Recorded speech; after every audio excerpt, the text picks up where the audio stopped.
Hello friends, welcomes all of you to our channel Nidan Maths.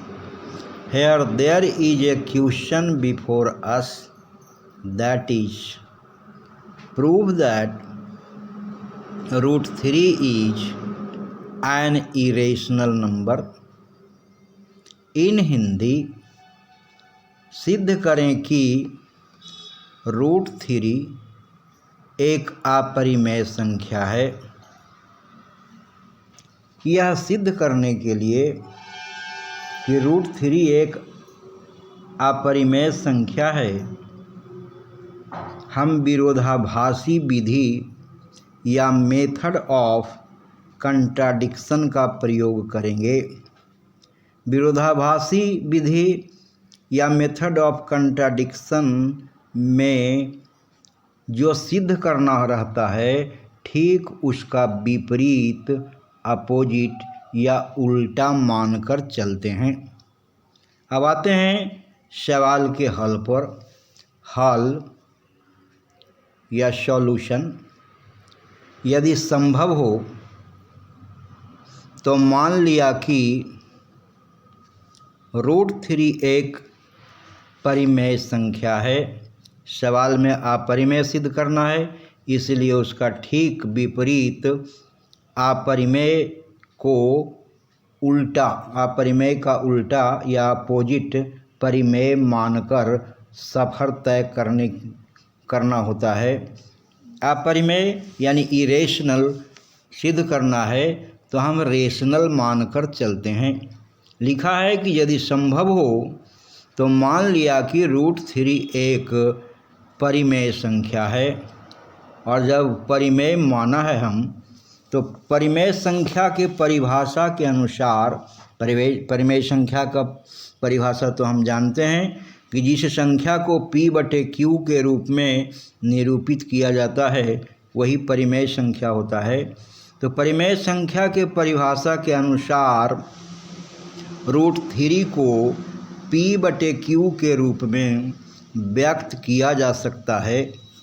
इसीलिए root 3 equals P/Q where, माने जहाँ Q is not equal to 0। साथ ही P और Q सहअभाज्य हैं।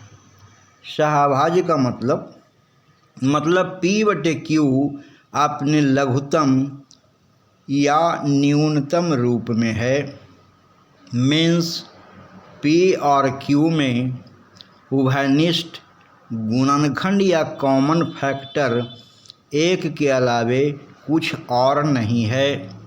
जानते हैं सहअभाज्य संख्या उन संख्याओं को कहते हैं जिन दो संख्याओं का माशा एक आता है, मतलब जिन दो संख्याओं में गुणनखंड केवल एक शामिल रहता है, कॉमन फैक्टर एक रहता है। तो जब हम रूट 3 इक्वल्स P/Q मान कर चल रहे हैं, ऐसा इसलिए कि रूट 3 को हम परिमेय माने हैं, इसलिए root 3 equals P/Q। Squaring both side, मतलब दोनों ओर वर्ग करने पर, तो जब वर्ग करेंगे तो 3 इक्वल्स P²/Q²। अब क्रॉस मल्टीप्लिकेशन करने पर या आड़ा तिरछा या तिरछा तिरछी गुना करने पर 3Q² equals P², equation first, और P²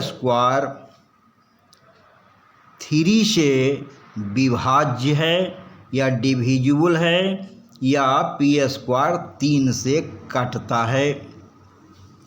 अब अंकगणित की आधारभूत प्रमेय पर आधारित उस प्रमेय का प्रयोग करते हैं जिस प्रमेय में कहा गया है कि यदि कोई अभाज्य संख्या जैसे 3 किसी संख्या P² को विभाजित करता है जहाँ P एक पूर्णांक है, तब 3 P को भी विभाजित करता है। इसीलिए जब हम देख रहे हैं कि पी स्क्वायर 3 से विभाज्य है या डिविजिबल है, या पी स्क्वायर 3 से कटता है, इसलिए पी भी 3 से विभाज्य होगा। इक्वेशन नंबर 2, पी भी 3 से विभाज्य होगा का मतलब होता है कि पी का एक गुणनखंड 3 है।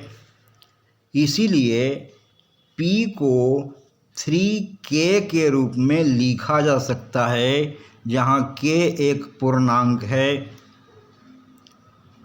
इसीलिए स्क्वायरिंग बोथ साइड, दोनों ओर वर्ग करने पर P square equals 3k square.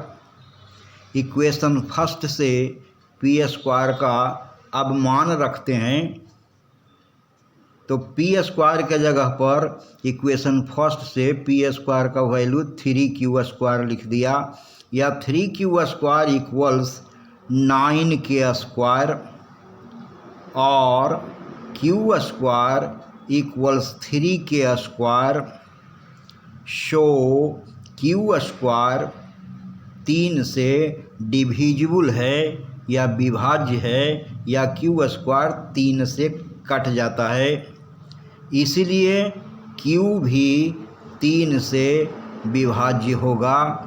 Equation third, to the equation second and third,